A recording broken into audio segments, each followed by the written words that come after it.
The environment in which we live greatly aids in our well-being, though it is our relationship that determines how proficiently our society will function with it.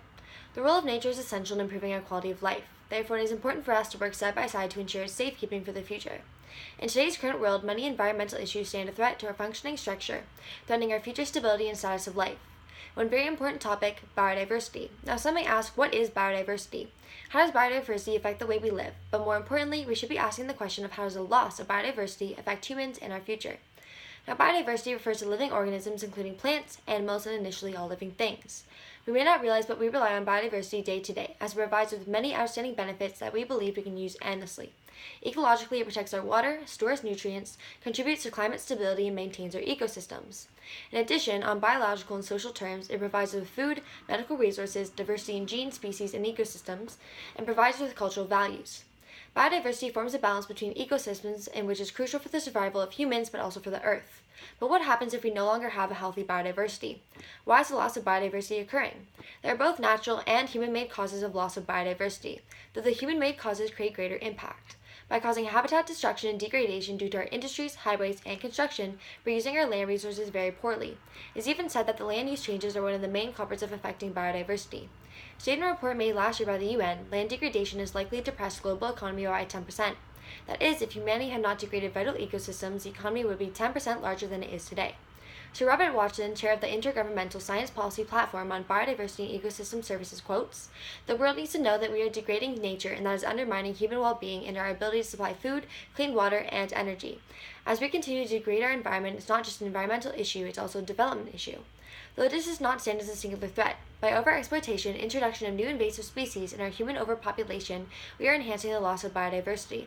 The interactions between all living species and organisms serves a high importance in making our ecosystem stable, as each aspect interacts with one another in different ways. Therefore, with the loss of one species and/or extinction, the balance of the natural function of biodiversity is offset. Consequently, we will be unable to collect the riches a species may produce or live in the well-being of its contributions to the earth. This creates a lack in agricultural and natural values, as more than 20 of the species on Earth make up 9% of our food supply. This means that with their absence, we lose the security of these resources. Correspondingly, our Western-originated capitalist system puts a stress on greed and overconsumption, eliminating our consciousness of the bigger picture and acknowledgement of the potential consequences. We continue to produce more and more, but as we do this, we are releasing harsh chemicals into our environment, affecting elements such as our freshwater systems, rivers, and lakes.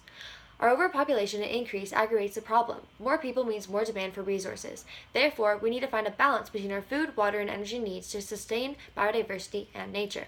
Despite these issues, there is still a continuous one occurring right now that is contributing to the loss of biodiversity in a more immense way. That would be climate change. Climate change has become one of the top reasons for biodiversity loss and is one of the fastest growing causes for species loss as well.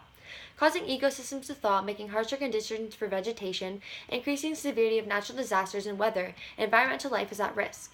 Its impact, along with land degradation, habitat loss, and the loss of biodiversity, create various dangerous effects to the health of the natural environment. These issues should not be assessed independently, but should be assessed as a whole, as each one contributes to the other. It is our job to save these environmental losses. If we can find alternatives to land use and habitat destruction, attempt to restore our ecosystems, and be more aware of our resource consumption, by getting the help of government, aid of scientists, and the help of all society, we will be able to reverse our wrongdoings in just in time. Akeem Steiner states, humanity has fabricated the illusion that somehow we can get by without biodiversity. The fact is that we need it more than ever on a planet of 6 billion people, heading to over 9 billion by 2050. Business as usual is no longer an option if we are to avoid irreversible damage to the life support systems of our planet. Therefore, to save these elements, to save biodiversity, it is to save our Earth. Thank you.